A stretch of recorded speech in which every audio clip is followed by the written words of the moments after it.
folks. Welcome to Whiskey One, I think our first attempt at doing a podcast. And you guys watching the video have no idea the amount of work it took to get us to this point. It took about an hour and 10 minutes It's definitely of an troubleshooting. adventure, but it'll be worth it. I hope so. Dear God, I hope it's worth it. So today we have a special interview. I have been wanting to do this for quite some time. It's with the folks from Cult of Balcones. They run a Facebook page. Nick was joking that he could not find them on Instagram, and Tom and the three of us were kind Serious. of wondering, like, well, why not? Why not? I don't know, but maybe we can convince them to do that in the future. But today, I honestly wanted to take some time to speak to why Nick and I are members of Cult of Balcones, a little bit about why we like Balcones so much, and get to know these guys that are running the Cult of Balcones, right, or COB, from here on out. Just be a little less wordy. But Nick, starting with you, what are your thoughts on Balcones? Why do you like Balcones? And maybe why you joined the Cobb Facebook page. I'm a little bit of a Balcones rookie. I've had some thanks to you. I've owned some bottles, not a super collection or anything, but I have appreciated all of them that I've tried. I like that it's a small distillery. They do their own stuff, no sourcing. Out of Right, right. Texas, I think they started in like 2008. So I guess they're kind of young for a distillery, but they're doing great stuff. I like the malt is amazing. I like that malty kind of little bit of funkiness they have. Yeah. I'm drawn to that all the time. So that's something that I really like. That sweet malty kind of a funky flavor that it has to it is really good. Yeah, that Balcones funk, man, is unmistakable. There's plenty of friends that when I share my stories of Balcones, the first thing I usually talk about is that well, I think it's easy to call it out as a Balcones funk, but I always think of it as like a seasoned oak. And it doesn't really matter the type of release or, the type of single barrel or whatever it is that we're tasting. There's an unmistakable flavor profile from Balcones. And unless you've tried it, you don't really know what that is. And it's hard to explain other than, okay, seasoned oak, some toasted pecan shells or something to that effect. It's right in that ballpark. Um, but yeah, Balcones. I don't even know where to get started on Balcones, but I won't make this a very long intro. I'll just say this: I really love Balcones because they are they do everything they can to push the boundaries when it comes to making whiskey. They're unapologetic about what they put out, um, and I think they're true to themselves. I think, and that's hard to do when you're trying to make so many people like happy, right? You're trying to sell bottles, you're trying to sell whiskey, but everything that I've experienced from Balcones has been like a unique tasting experience. Um, and I think that's truly why I like Balcones. It just feels authentic, feels genuine, but it also feels like a very unique thing that I go through when I taste it. And any person that I can get to try it, I do, right? So, that being said, I don't want to hold up the show much longer. I do want to just jump right into it and get to meet these guys. So, now we're going to get to meet Mike, Eric Elvigan, and Eric McKinley. All right, guys, good to see you. And thank you for being so patient as we were working through those technical issues.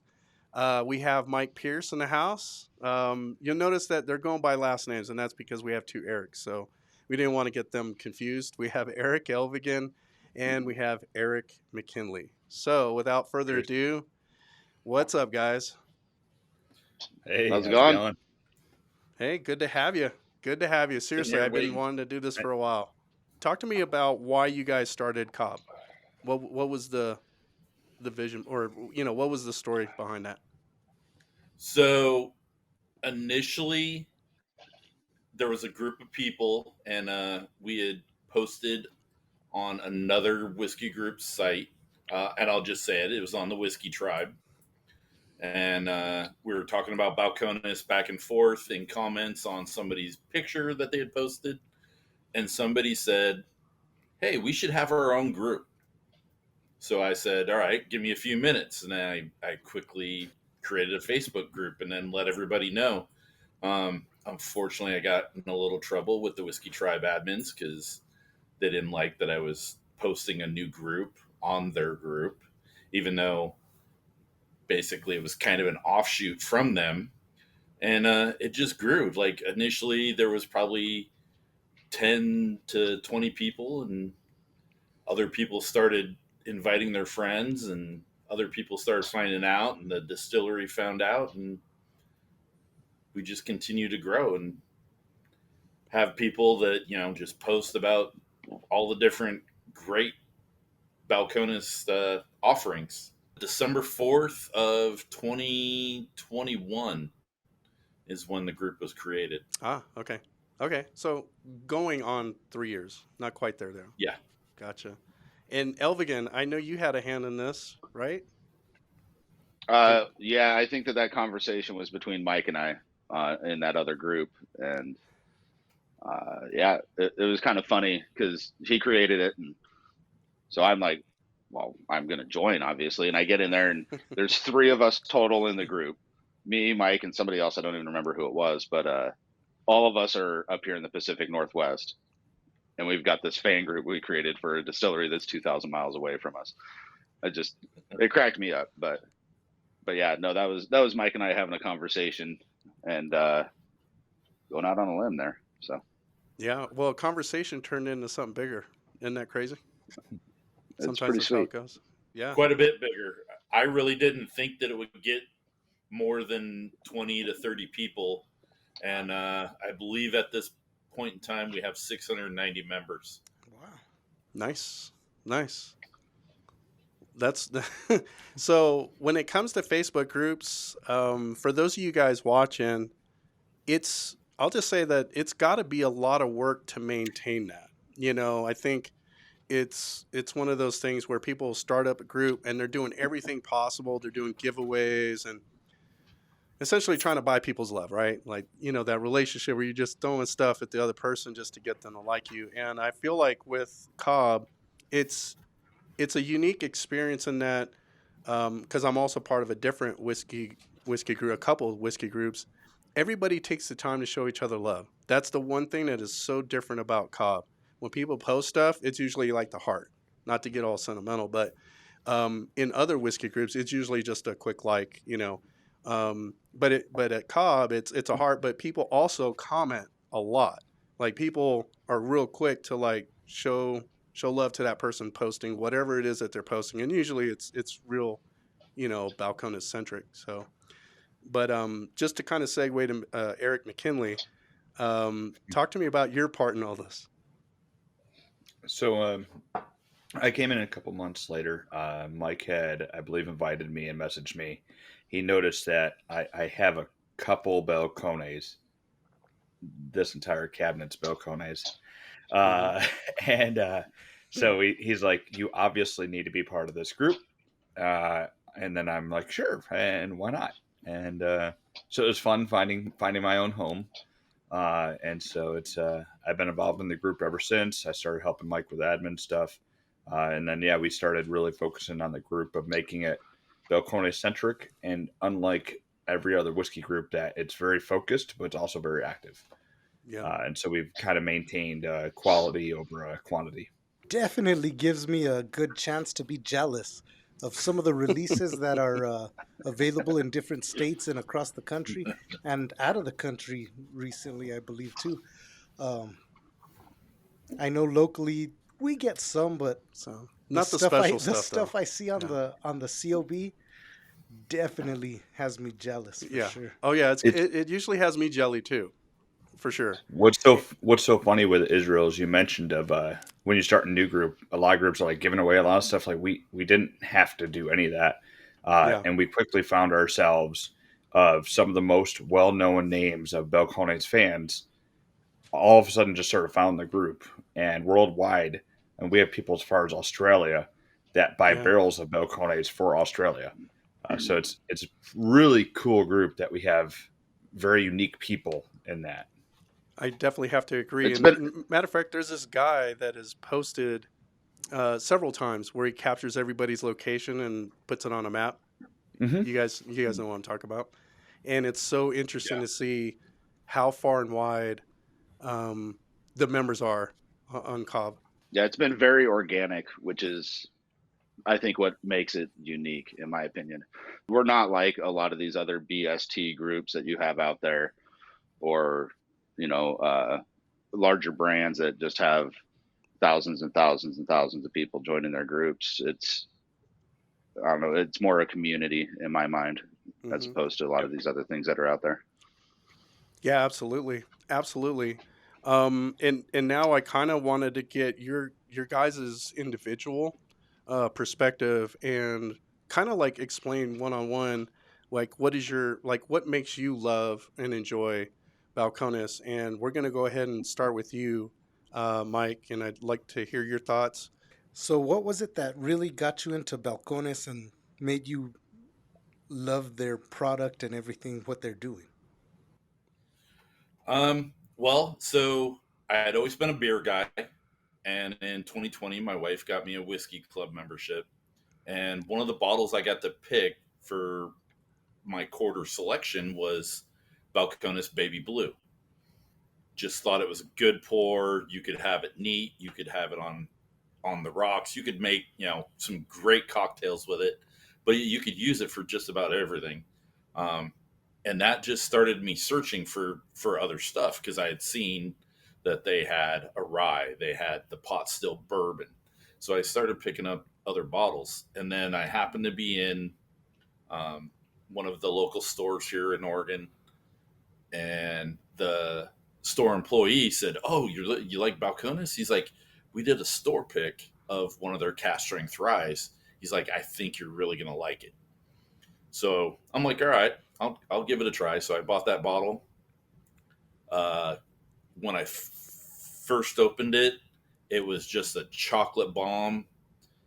And pretty much right there, Balcones became my whiskey.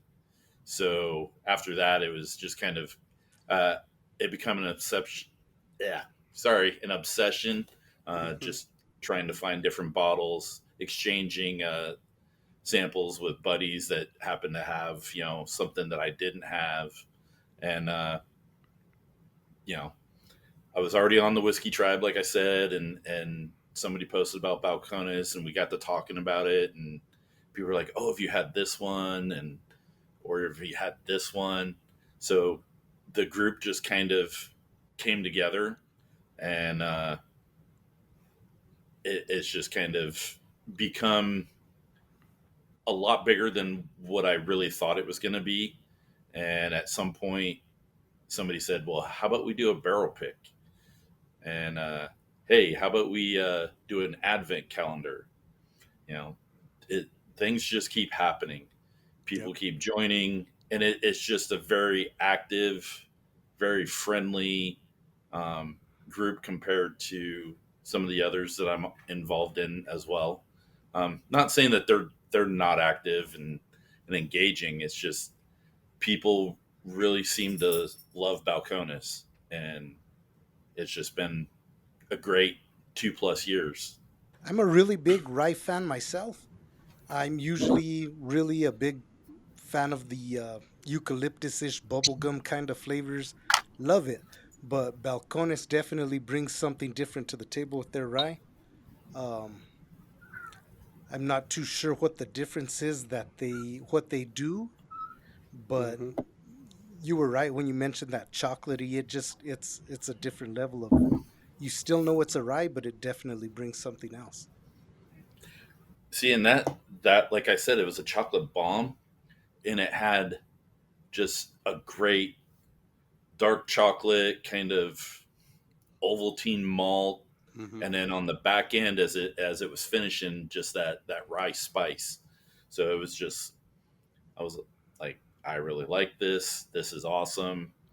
I need to see what else they do because I'd already had the baby blue, I'd had the pot still, I'd had the Texas one single malt, which is their flagship. And I think I had a sample from that whiskey club that my wife got me into of the Rye 100. So I'm like, I really like their ryes. They do some really good stuff. Um, and then after getting to do a distillery tour down there in Waco, and the guys down there talking about how some of the flora and fauna in the local Waco area helps contribute um, to the whiskey making process. I think that adds some of that characteristic of the Balcones funk into their bottles and into their different juices that they distill. So is the rye still one of your favorites, or what's your favorite expression? What's your favorite thing that they're doing right now? Right now, my favorite is the new Texas rye bottled in bond that just came out in the fall of 2023. Rye is still my favorite, hands down, of all the stuff. I'm always going to have Baby Blue. It was the first bottle of theirs that I ever had, so it's kind of a special little thing to me. And I have multiple different bottles of it, um, including a 2013 bottle that was distilled by the previous head distiller. So, but while Baby Blue is always going to be in the shelf back here, it the rye is definitely my favorite of all their offerings. Mhm. All right. So, hey, Mike, thank you for sharing that. We're Of going course. to go ahead and get, we're going to segue with Elv again. All right, Eric. So, talk to me. Talk to me about your love specifically for Balcones. So, like Mike, I was a beer guy for a very long time. Still am. Still love my barrel aged stouts, as you well know. But I started getting into whiskey quite a few years ago and did some exploring. Um, and a buddy of mine picked up the Texas One single malt and brought it over here. And he actually went to go to the bathroom, and his bottle was sitting out here. So I opened his bottle and poured myself the first four, and that's all that I needed. Uh, You did the but gentleman thing. Good, good. hey, that's just how we are. But it was so different from anything else that I had tried, and uh, obviously it started a problem. You can't even see half of what I have, but Maybe that's a good thing yeah. because you don't want your wife to know, right? Oh, she's been out here. We're good. Okay. Uh, but no, just the wide array of flavor profile that they can produce there in one spot is incredible, and everything is so rich and thick, and you can just explore it. I think the lowest ABV that they put out of anything is like the pot still bourbon and the baby blue of 46. Hmm. Um, that Texas One single malt, it comes in at 53%. Lineage, that is uh, a gateway for a lot of people coming in from Scotch and things like that. That comes in at 47 still. Like it carries some weight, but then you've got the impact of those stills, and they retain so much oil in their distillation process. It just shines through, and there's nothing else like it out there. Everything is rich. Everything is syrupy, but not in a sweet way. Like it's it's just so good that nothing else in my mind really holds a candle to it. I have my favorite Irishes, I have my favorite Scotches, and Right. all that, and Right. and some of those are very good, but it's its own thing, man. It's interesting. Everything that you just mentioned is exactly why I fell in love with Balcones. The depth of flavors and not, you know, I think when people get into whiskey and they get a good bottle, right? They buy that good bottle and they know it's going to be that one that they sit with. They're really hoping to get like one flavor after another, sit with it another 5 minutes, and then see like three more flavors pop out at you. For me, Balcones is one of those things that you get it almost immediately. You get like 10 things, and then the layers start building on each other and they get more complex, they evolve. and they dance on the tongue. And then, like you said, the oiliness, like the viscosity, the richness of the flavors that hang on that palate just drive me crazy. Like it's in a good way, right? Down in Texas, they have the temperature swings that are wild, Right. and they're able to pull a lot of those flavors from the wood, and a lot of the spirits that you see come out of there are super dark. Like you hold it up to a light and you can see blood red, but yeah, it's crazy how dark some of this stuff is for only being say 3 years old at times. But what I also like is a lot of stuff that they do. They're using second fill casks, whether it's used Kentucky bourbon or wine casks or whatever. But like the one that I chose for tonight is Mirador. I don't know how well that'll show up, but very light in color Yeah. comparative to everything else. Um, and this one is just it's a walk through an orchard. You know, it's an annual release that they put out every spring. They do different. It's different every time, but it's all second fill casks. Very sweet and light and bright. Like this is Texas Scotch in my glass, as far as I'm concerned. You could put this next to a Glenfiddich Hmm. 12, Glenmorangie 10, Compass Box Orchard House, and you would not be able to tell that this is not Scotch in the same vein as those. And that's incredible to me when you've got this syrup coming out of there that's so dense and dark and heavy, but you can still carry a light hand Yeah. and do something different. Well, light in color, never light in flavor, right? Oh no, absolutely not. And this is proof down. Mirador does not come in at cast strength. This is the 2020, and it's at 56.2%. Uh, some of them in the past years have come in at around 53, Yep. but they find that sweet spot and they nail it. I mean, I don't know how many hours are spent in the blending room and how many nights are spent in the blending room, but I mean, you've got such variation between barrels that are right next to each other. So Hmm. the other night I had a buddy over and we were doing some True Blue that was tequila cask finish. Both of them are hazmats and they're sister barrels. They're two numbers off on their barrels. So you know that they're next to each other, same thing, Right. same age, Right. everything, totally different. I mean, you've got your core characteristics of True Blue there, but the way that the finishes came off, like one was kind of spicy and sour, and the Hmm. other one was like cotton candy. It's crazy to see. So there is a lot of you know just experimentation and finding out what we have and how is this going to work together and play nice and play how we want it to play because I mean best laid plans you can put the same distillate in 20 different barrels you're going to get 20 different things Right. so And for those of you guys watching, you may not have caught this initially. So Nick and I are enjoying two different bottles, very different bottles of Balcones. The first is the Rumble, finished in tequila casks, and this one, my friends, is a special release called Eclipse, and it's essentially an overseas release of the cast strength Texas Rye. And when Mike was talking about, his experience with rye is like chocolate heavy, a lot of intense, you know, rye flavors, but I'm getting like coffee notes out of this. I'm getting a lot of candy, a lot of, salted toffee, a lot of different things. But man, like you were saying, Eric, like this is an overseas release and it feels yeah different than other cask strength Texas ryes that they put out. I wouldn't say it's like, oh my god, it's completely different, but I promise you, side by side, which I wish we had more time to do, you would definitely get that contrast between just the two bottles, even though they're cask yep strengths, right?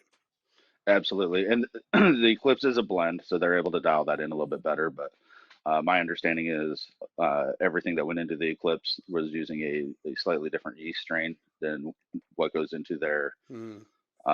their old Rye 100 or cast strength Didn't ryes. they didn't they use a beer yeast strain, I if believe I'm not so. mistaken? Okay. I may be wrong. Alex can smack me later if I'm wrong. But And I'm sure he will. uh, one thing that I notice off the Eclipse that I also get off of one of their distillery release cast strength blends. Technically, it's not a single barrel, but I get like a dusty walnut. It's Like, nutty. It's nutty. And that little yeah, bitter. there's more nuttiness to it. Yeah. Yeah, for sure. Well, hey, I don't want to keep. I know McKinley's waiting to tell his story too. I know he loves Oh yeah, Balcones as much as you guys, so I don't want to keep him we're all any excited for longer. that. Yeah. Yes, we are. So now's a good time to segue to McKinley. All right, we've heard a lot from these other guys about the cult of Balcones and where their love for Balcones came from, and I'd like to hear from you. What was it that brought you into this and got you Yeah. hooked on the Balcones? I'm kind of a weird story with that. So I was in the Arizona whiskey community when I was stationed in Arizona, and I muled a lot of stuff. I traveled with the military, and I was able to have the opportunity to bring back a lot of whiskey for our different members. And one recurring request was always Balcones, and I'd never heard about this stuff, and a bunch of people wanted it, and I'm like, all right, let me get a bottle. And I'm like, oh, I can afford this, and so I got a bottle or two, and then I'm like, well, I need to have a collection because everyone has a collection, right? And everybody has this great lineup of all the Wellers and stuff, and I'm like, I can't afford that. I'm just an enlisted kid, and so I'm like, well, let me get all the Balcones, and I thought there was like 5 to 7 of them, so I did. I got 5 to 7, and then I realized there was 10, and so I needed to get the other 3. I mean, that makes sense, right?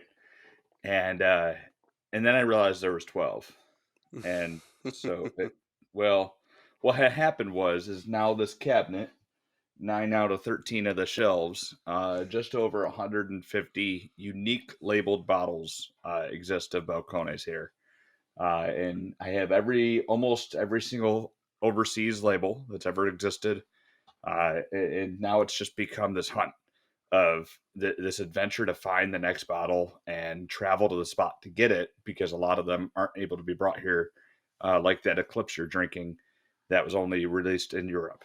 So somebody had to go there and get it Mm-hmm. for you. And Yeah. so it's this great adventure now. I love it. And then as far as the whiskey, it's just as much of an adventure. Every distillery has, you look at them and they might have a couple different offerings, but when you drink it, you're like, oh, that's this place, and the variety or span of it is not as wide as Balcones. And no matter who you are, there's something that Balcones makes that you like, and which I love. It's just such a weird variety that they aren't afraid to step outside. I'm drinking this bottle now, Single Malt Whiskey Society version, and it is. I opened it tonight, and it's totally unique. Tastes like buttered popcorn to me. It's beautiful, but it's absolutely wild. So And it's that's fun. that's a Balcones though, right? That Yes, single it malt. is. So Which one so is that? everything on top here. This one is the bartender's handshake. Nice. So everything up here is independent labelings, which are different distilleries that bought a barrel of Balcones, may have played with it a little bit, and then released it themselves. And so it's a great way to get introduced to different distilleries, because it's just a much bigger outreach, and it's just fun because they're unique labels, unique bottles, but it is still Balcones whiskey. That's pretty amazing that that Single Malt Whiskey Society did a release of Balcones, and there's Mm-hmm. actually a European only release for a There's a lot. I have relatively young distillery from, I believe, 2008 or so they started and Mhm. are at this level. How many like has been in the COB and doing this stuff enabled you to meet like a lot of other people all over and Yeah. So the biggest thing that I really like about the Call to Balcones is the community. And so when we did the recent 15th year anniversary, we a bunch of people flew to the distillery for this Yep. thing. Mm-hmm. And when we walked through the line, we had these shirts on. Yep. And it was really funny because about 75% of the line was all wearing this shirt. And and it was really funny because a lot of other people were like, "What's going on here? And how do I get one of those shirts?" And Right. I'm like, "You gotta join the group." but the community is incredible. I mean, the nicest people that find a common area, regardless of where they're from. It's just a fun group. I'm happy to be a part of it too. Myself, I'm probably the new. I know I'm the newest one out of everyone here, and I'm really happy to be a part of this and be able to experience more stuff from Balcones and all of you guys and the camaraderie and the sharing that everybody does in the group. Yeah, it's a family. And I'm gonna quote Nick on this kind of. You being part of the group brings me joy. Me being Oh, part of anything brings people joy. That's what I hear. That's what I hear. All right. Hey Eric, thank you for telling your story on the love for specifically Balcones. And well, now we're gonna kind of segue into a couple other topics. So definitely looking forward to jumping into this next bit. And now a word from our sponsors. Get some caramel. I think the first thing for me that stands out. Are you tired of having a trash palate? It smells a lot like lemon meringue pie. Do you find yourself never getting all those flavors you keep hearing about? Does your glassware feel dull and uninspired? Are you ready to have the best palate south of Iceland? Well, then it's time to get your very own Whiskey One Glencairn. Mind you, I think if we were having like a 10-year, an 8-year, even a 12-year, you would get a little bit more peat. That makes whiskey so much better. Contact us now to place your order of limited edition, exclusive and rare, American-made Whiskey One Glencairns. Now for the low non-chill filtered and anti-inflation rate of $10 plus shipping and handling. Taste improvement has not been scientifically proven in any way, but you probably knew that already. All right, folks, so we're getting back into this, and now that we have everybody's kind of backstory on their love for Balcones, why they started the group, I'm curious, like overall, like what is your vision for COB going forward? Like, what's the game plan, man? So pretty much the plan is keep everybody engaged. Like you said, there's a member that puts out a little map so everybody can see kind of where everybody's at, um, which is a great thing. People are very active. Um, Obviously, with the fact that 3 of our admins are from the Pacific Northwest, we get together a little bit. Um, a few times we've gone to some whiskey events, Whiskeys of the World up in Seattle. Mm-hmm. We've gone up and hung out. I know Eric McKinley had a little hangout up there in the New Jersey area, and then a bunch like the 15th anniversary celebration down at Balcones Distilling. A lot of the members showed up to that, and we got a lot of new members from that event because people got introduced to us as a group, because even though there's a lot of Balcones fans, not everybody knows about us. Mm-hmm. And we don't, like I said earlier, we don't want to be the biggest group. I mean, I don't have any problem with people joining. It's awesome. That's what we're here for. But we want to be engaging. We want to stay active, and people, showing up to the Facebook page every day.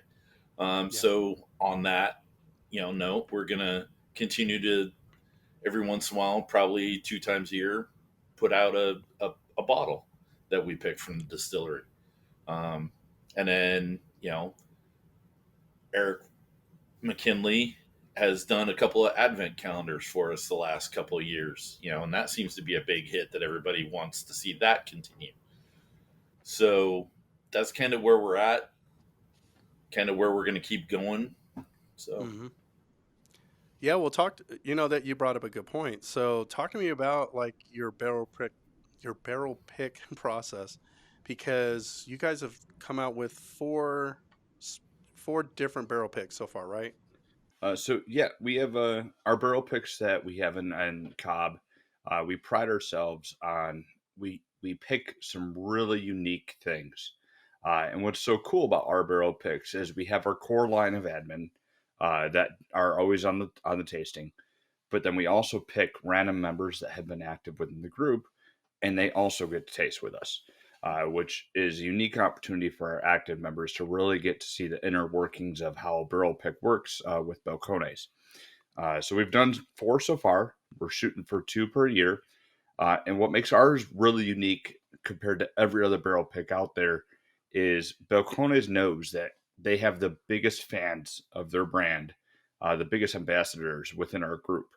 Hmm. And so when they give us a lineup to taste, it is premium stuff. Regardless of what the label says, it may not sound super sexy sometimes, but it is the best of the best. You know, like the first one we had was just, I believe, in an American oak barrel. Yeah, 62 months in American oak barrel.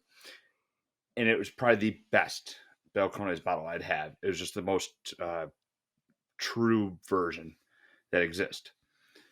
So it's a lot of fun. There's some really good barrels. They've sold out almost all of them right away, and they are good.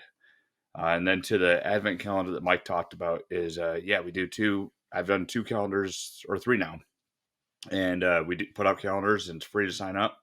And it's super fun, and we give people a tasting of things that they may not be able to get in their local area. So it really opens up people to new things and brings out the community of it. Yeah, absolutely. And I've actually been part of the second round. I think it was the second round of picks that you Yeah, had. the second Yeah, the 3AP. Well, I guess that's what we call it, the 3AP. Look at that. repeat this one Elegance. right here. Oh, yeah. Look at Yeah, that. that's the you're talking the Hmm. unpeated single malt distilled after peated single malt distillation, aged in a Kentucky bourbon cask for 53 months. Yeah. Definitely one of my favorites for sure. It And is wild. it is. It is. And certainly, I think one of the more interesting ways that you can take a whiskey that is not peated and make it taste peated, and in a good way, right? It's the good Mhm. peat. um, It's wild. yeah, and no, it definitely is. And this sort of lends into what you guys have in store. And I know you guys have a couple of barrel picks coming up, right, Elvigan? I think you may have some scoop on that. We have one that uh, hopefully will drop here within the next month or so. We picked it a little while ago. Don't sleep on it. It's so interesting. And it's not necessarily going to be in everybody's wheelhouse. It's got some funk to it, but there's so much going on. And like you mentioned earlier, when you take a sip and you find a couple things, or you nose it, you find a couple things, and then you come back to it, and there's 3 more things. And you come back to it, and there's 3 more things. That's what this is. It is Mm. a dive down the rabbit hole. Yeah, I'm real excited for it. I've been excited for it for a while, and there were some people on the in the tasting group that weren't really feeling it, that I kind of nudged and was like, no, like, go back and sit with it, let it air out, you know. Well, you Um, guys may not be picking uh, this up on camera, but I'm watching Nick and he's salivating over there. I'm glad I now have some connections that I could possibly score this said barrel pick we're talking about. The Eric, do you have the barrel details on that barrel? I do. It's barrel 12722. So initially, it's 100% Golden Promise single malt, all of it. Uh, Mm. it was initially aged for 14 months in small barrels, small new, I believe American and French oak, but definitely all new oak. And then those smaller barrels were married into uh, sherry barrel for an additional 5 years. So total age is 74 Wow. months. We don't have the ABV on it just yet, although I could probably get that. Um, Now it being a but yeah, single, it's but it being a single barrel, in my experience, those things are at least 60% and higher, right? It's rare that it's going to yeah. be anything like low. I have some that have come in below 60. Mm. I get the feeling that this one will probably land somewhere around 62 to 63. Okay. But it's an adventure. It is for the whiskey curious, but also the whiskey connoisseur. Mm. I like that. It's going to satisfy both of those. Like I said, you can dive into a 1 ounce dram or a 1.5 ounce dram for 45 minutes and still not find everything that's there. It's incredible in my opinion, but I'm biased, obviously. Uh, Clearly. but when I went through our last samples, I was like, that's the one. That's it. You know, the other 5 were excellent, but that's the one. It kind of like this barrel Yeah. number 21838 that you guys were talking about. This Yep. is the one. You Sure. know, um, Yeah, it's it was interesting when we did that barrel pick because of all the samples that we got, all of them were dark. They were just that quintessential dark Balcones whiskey.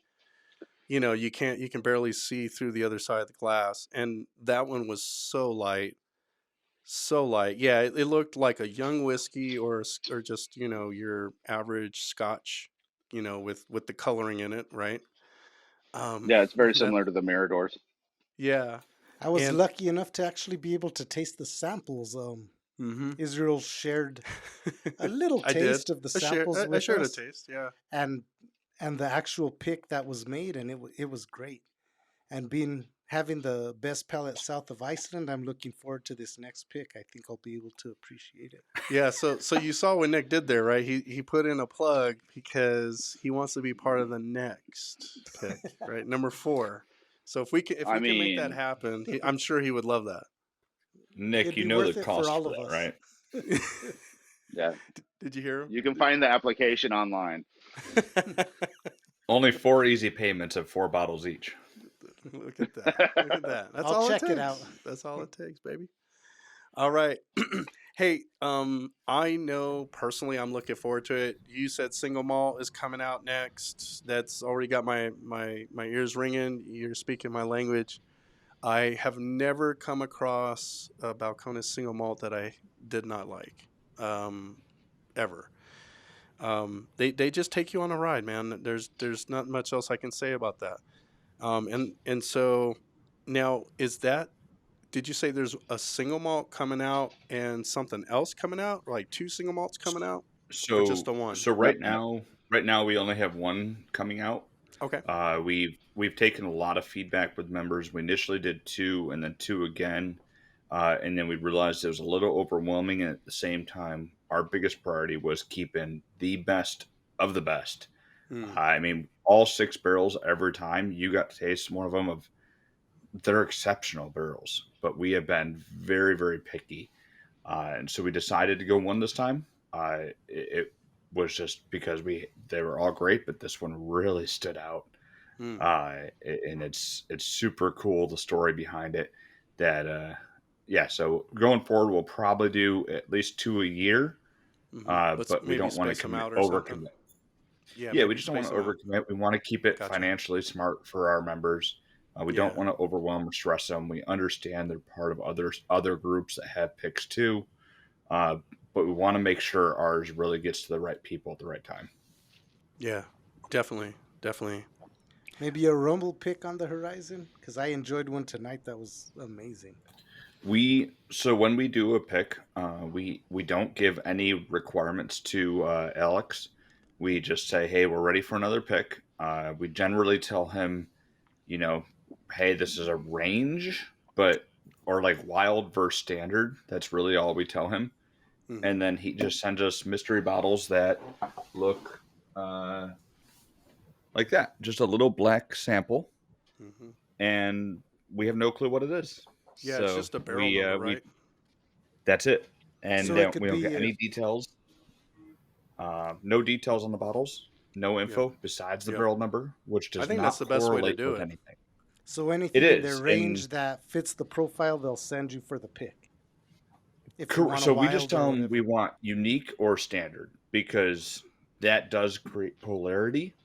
But we Mm-hmm. also understand that a lot of people like unique, so we try to vary it every other time type thing. But yeah, we have no details, and the barrel number does not correlate with age whatsoever because they reuse barrels. And so we just get a lineup of 6 and 10 Nice. people that are tasters, and then we do a tasting, and then we talk through from there and make a choice. Nice. so I will say the one that we did the one that you were on, Israel, where we did the 2. Um, behind the scenes as admin, we did ask for specifically True Blue or Rumble, and we got a mix. But we did that because what's there is there, and the rest is going to be gone. Like True Blue is out of Right. production, Rumble is out of production, so we didn't want to miss out on an opportunity to do one of those. Gotcha. But beyond that, we didn't know anything, and then the rest of the tasters from the group knew nothing about anything. So we can select our spirit type, but beyond that, we don't know what to expect. I honestly think that's the best way to do it. It certainly keeps it very interesting, right? You go in with it with sort of an open mind, right? Yeah, it's exciting.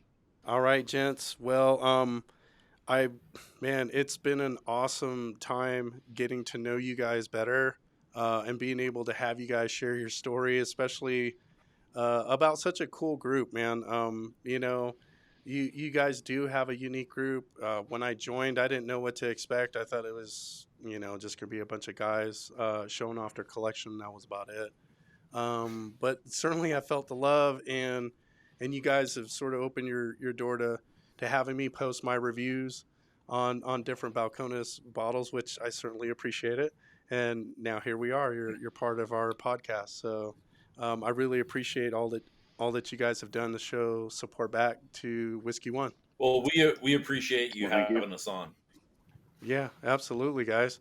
Now, you guys watching may not have caught this, but Nick and I think Nick and I know, well, Tom and I, we were enjoying our whiskey in a Whiskey One glass, so that may explain why our whiskeys tasted just a little better. Yeah, see? Oof. See, I like Elvigan's got it too. I prefer an unbiased Glencairn, so I could taste the true nature of the spirit. You didn't want to have any influence. No. I got you. Yeah, you don't want to get that trash note. I already know it's your bottle, so it doesn't have to have your name on the cup. You know what he did? You know what he left out though? He was using the Whiskey One Glencairn. So, you just can't get away from the influence, dude. Sorry. All right, guys. No, I'm messing around. I was using one of those. There you go. Hey, by the way, I need to get more of those. More of those. I definitely want to spread the love and spread the word of COB. So, Mike, or I don't know, whoever can make that happen, let's make that happen, dude. Because I know there's plenty of people here in New Mexico that would love to have that. I'll see if I can get some of those down to you. Awesome. An extra large COB shirt would be amazing. Yeah. Oh, so I can make that happen. Okay. I'm still an extra large, even though I've become more fit. It's still okay. So because the arms. It's a long story. I could see you've been working out, Nick. All right, gents. Seriously, thank you. And again, thank you for your patience when we were trying to get this up and running. But now that we did, you guys, this was awesome. Thank you so much again from the bottom of my heart. You guys are like family to me. So, just love to have you again on the channel if possible. I'm sure there'll be plenty more to talk about, right? So, yeah. All right, guys. For those of you guys watching, appreciate you tuning in. Hope you enjoyed the segment and enjoy the interview. And remember, here at Whiskey One, it's about the one you enjoy. Cheers. Cheers. Cheers. All right, guys. So I thought we'd step away and do a quick review of the Eclipse. Now, you might be wondering why, and that's because while we were doing our Cult of Balcones interview, we were sipping on this bad boy, and it was a fresh bottle crack. And while Nick and I were sipping, we were kind of blown away by it. So we thought, why don't we do a review and share with you guys real quick just what this thing has in store. Now, this is a cask strength bottling. It's not readily available in the United States, unfortunately. This is a UK exclusive. It was released in 2022. And although it is cask strength, it's right on par with what you might expect from a Balcones release. It's bottled at 64% alcohol. And let's just jump right into it, starting with the nose.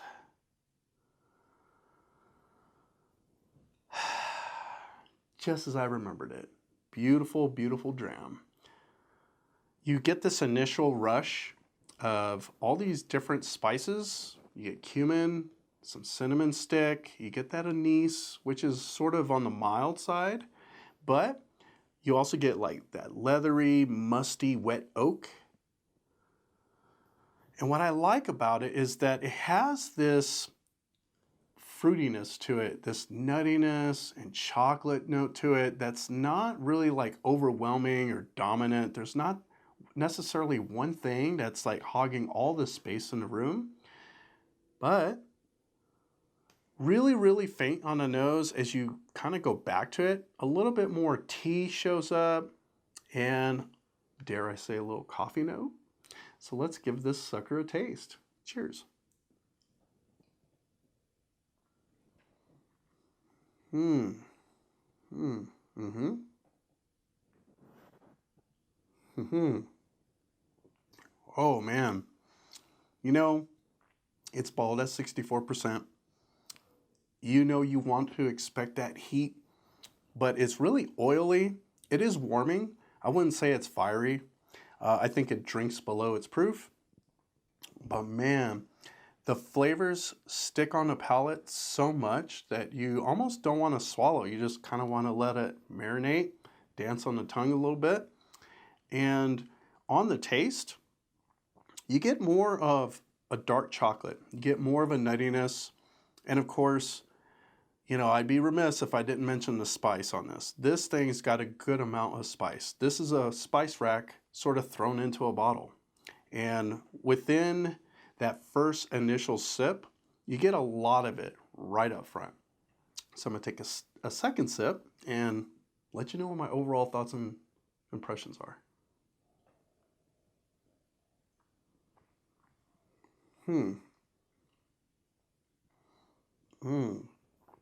Okay.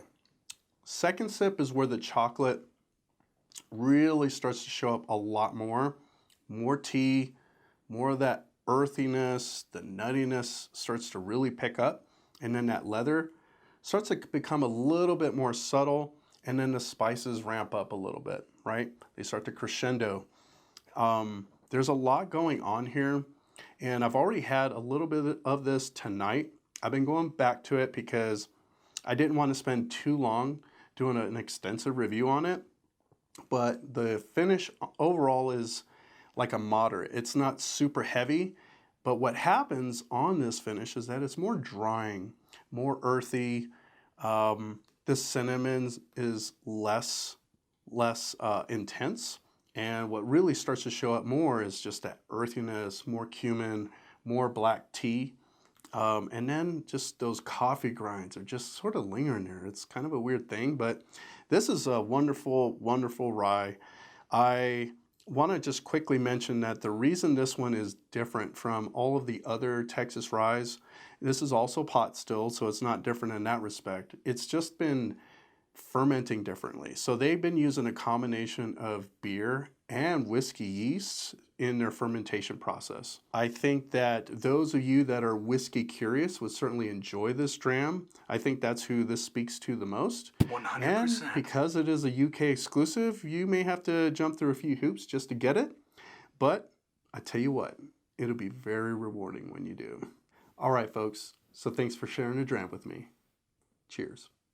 All right, folks, so we're going to go right into Histories of Whiskey. And to kick us off, we have Miss Brenna, who usually is behind the camera, you know, working the technical stuff out and usually pointing out the things that I need to do different while I'm on camera. So Miss Brenna is going to talk us through a little bit of Texas history. I think that's so funny. You're calling me Miss Brenna. Everybody, I must have like a school teacher vibe to me. I also feel like I'm behind the news desk right now, but. Yes, yep, it kind of feels that way. And then you all don't know this, but behind the scenes, Israel's been critiquing me. So it's like a change in roles. Critiquing. Okay, critiquing. Critiquing. But it is a new section to the podcast. We wanted to do a little history on whiskey. Yep. And so I was Googling and Amazon searching for books that would be interesting, and I found one that was specific to Texas whiskey.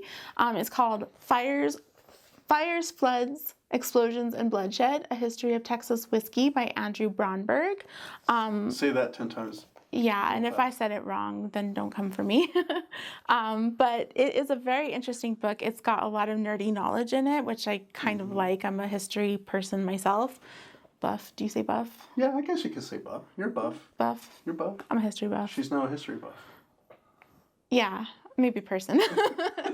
All right. But anyhow, it's a really good book. It talks about not only Texas, it talks about New Mexico, Utah, Arizona, how these territories became territories, and the influence that whiskey and the settlers and the land had on that process. It looks like a quick read. You could probably go through it in a couple of days, which is kind of good because I don't have a very large attention span. Now that you mention that, if you do like to read, this particular copy has a big coffee stain on it, but we have a brand new, fresh, never before touched that's right. copy of this book. That's right. And we will do a giveaway of that book with some upcoming Whiskey One stuff. So if you like to read and you're into history, if you're a history person or a history buff, we will send you a copy of this book, and it's very informative and very interesting. And if you want the one with the coffee stain on it, maybe we can work something out. But we have a nice, freshly minted one. I like fresh mint. So in that time, there was heavy influence of wine and maybe some brandy and some distilling going on. They called it pass whiskey, which was distilling the wine or the so that they would be distilling the wine or the rum, and they called it pass whiskey. So Mexico had just won its independence from Spain, and there was a lot of disorganization, lack of funds after they spent money on this really big war. Mm-hmm. They had all this territory and all this freedom, I guess. And so people were kind of just doing whatever they wanted to do, wherever they wanted to do it. And Texas at the time had very few, it was populated by like 7,000 people. And I'm pretty sure Texans would love to have 7,000 people in it today, right? Yeah, and if that's where like I was curious if that's where like the Lone Star State. It didn't say anything in this book about that, but if anybody knows, chime in, because I would like to know that too, because I think it was just because Texas wanted to be its own territory. They did right? They did. They were very, very independent, and that was the whole vision of having this independent like nation. However, they did have to join and become part of the United States, and they did that for nation building and then also to like buffer self-defense. A lot of Wild West stuff was going on at the time. And whiskey was generating funds at that time. They had a tax on distilling and selling whiskey at 5 cents a gallon. People just did what was called subsistence farming, so there was not these large-scale crops. They would grow enough for the winter and maybe even grow enough to do a little hooch in the kitchen. Jabez Fitzgerald, now I might be messing that name up, but it's like biblical. Fitzgerald's definitely from Ireland, but Jabez, not sure about. But he paired up with a group from Memphis along with his family and decided to do the large-scale farming, to grow the amount of grain that you would need to distill that into whiskey. So that was going really well. They were producing roughly about 200 gallons a year from 1841 to 1843. Probably even maybe before that, but they started doing that tax and keeping track of that on the books, because prior to statehood, Texas was probably like a lot of like, we just do what we want around here. It's the first documented large-scale production in Texas, and it started in 1841 at roughly about 200 gallons a year. 210 gallons over the course of a year nowadays, they probably get laughed at. So if you all have seen a regular whiskey barrel, it holds about 53, 55 gallons or something like that. It's about this tall and about this wide. And that would be the equivalent of four of those. Think about that. In the entire year. So if you do the math, like once a quarter, every 3 months, you have one whole like barrel of whiskey. Who knows? I don't know if back in that era, like that was still considered a lot. I mean, you only in my had, opinion, that's really like nothing. You had like 7,000 people in Texas, so I mean, I imagine that really is like making hooch in the kitchen. You're like the corner hooch store. As it may not be that much, 210 gallons of whiskey a year operation came to a very sad end with a flood that happened and wiped out the whole operation. Okay. There was another guy trying to do at the same time a similar thing, much smaller scale. His name was Archibald Fraser. He brought in a copper still and hired a German distiller. As far as these guys, like what ended up happening? That's what I'm curious about. Like, what was the final result? Well, I do think that Jabez had the most successful venture. He was producing gallons, hundreds of gallons for a few years, but unfortunately, Archibald Fraser was trying the steam process, and the first time around, he burnt the bottom out of his copper still, and then the second time around, somebody got killed in the process of the steam. The steam was like deadly. So you probably stopped making whiskey after that. And moved to Canada. Probably to avoid prosecution, right? So who knows? Maybe God did not intend for whiskey to be made in Texas at that time. Well, it was also, and like the temperance movement was also kind of in the background. So maybe there, like when the flood happened, somebody was like, "See, I told you so. God just smote you." But Maybe anyhow, they got smited. maybe they got smoted. Smoted? Smited. Imagine what whiskey would be like today if it really took off back then. Well, an interesting thing, because I think there's like a debate, right? Like, according to Andrew Bromberg, Balcones was the first post-prohibition Texas distiller to put their products on the market, like on the shelves. Yep, sounds about right. Yeah. So I heard somewhere that like Garrison Brothers might be like, maybe they were first in distilling. The first distiller or like the first legalized distiller in Texas. I don't know. If Again, you know, if you guys are watching, yeah, right? if you know, let us know, because Yeah, drop a that's comment. interesting. I'm like hooked now. I gotta know all the history. This was really fun, and we hope to continue to do these types of whiskey history segments with all of you guys and feature them within our podcast, just to change things up and give a little scoop behind this whole thing we love to do, which is learn more about whiskey. So, Miss Brenna, thank you for educating all of us. Absolutely. Thank you. And until next time. Until next time.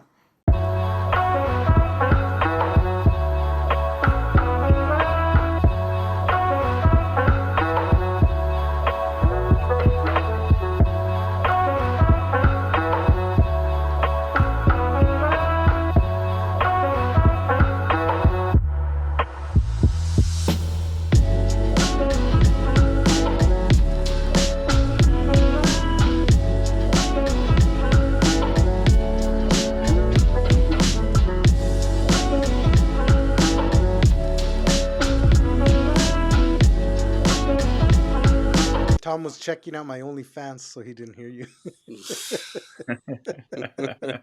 All right, guys, let's go ahead and get started. You said that an hour ago. No, You said that 10 minutes ago. And if you mute, you don't need to tell me that you're muting. Unmuting. Muting. Thank you. So It's on pause. couple of people let me borrow their bottles, right? You know, to do reviews, and every time I have friends over and they're with me, I'm always like, hey, do you want to have some of this? It's really good. Have as much as you want. It's not mine. So they'll kind of give me that look, like when they first hear me do it, they're like, what? Yeah, I've done it to Tom a few times. I just didn't want to cut anybody off. I didn't want to be. I got you. So, I mean, you're a Nick, dick anyways. At least he has good whiskey. Yeah, I think that makes up for me being a dick. Do a rap for like a little commercial. That'd be Yeah. sweet. You That's never true. know. I might drop some. Dude, I didn't realize how Fire long you've bars. been making videos for. how. It's My funny bars are watching fire. back on your original videos. Yeah, and I was like, oh my god, dude, this guy's watching my first video. And I was thinking, I was not that good. You know, No, not really. Once you got a good sidekick, it changed the game. That was you're Definitely. right. Yeah, Yeah. for sure. When John Definitely. K, when it was John K, Oh, I'll drink Oh, to that. oh, man. Nick's always busting my balls, man. But I love him for it. See, my wife was gently trying to tell me that I'm dry. I got dry talk. Took this long to find that out? There's a lot of things I find out through this marriage. Let me tell you. Dude. If I was a girl, you'd make me very dry. oh. Got him. I look at it this way. From a young G's perspective, that's a good thing. No. I hope I'm not making you wet, right? Because you ain't making me Wow. wet. This just got weird. All right, so I'm gonna give you the low on what really happened. So Brenna and I were planning to test earlier before all this, right? But when we were downstairs, the kids were upstairs, and she gave me that look. So when you get that look, your priorities slap change. you. I'm gonna leave it at that. Your priorities change. Yeah, well, that's when he doesn't respond to your message until the next day. She said it was the best 3 minutes of her day. 3 minutes? Were you fully Jeez, clothed? That's a Start? long time, homie. That's a long time. Let me Man, props, bro. That's extra innings right there. The burning question is, when are we going to get an Amberana finished Balcones? Nick Oh, has God. these Amberana spirals. And just because It's he amazing. was able to turn around Old Tub with some Amberana, now he thinks he's the Amberana king. So watch. Everything he has is eventually I'm going going to to end send up you with guys some Amberana. samples.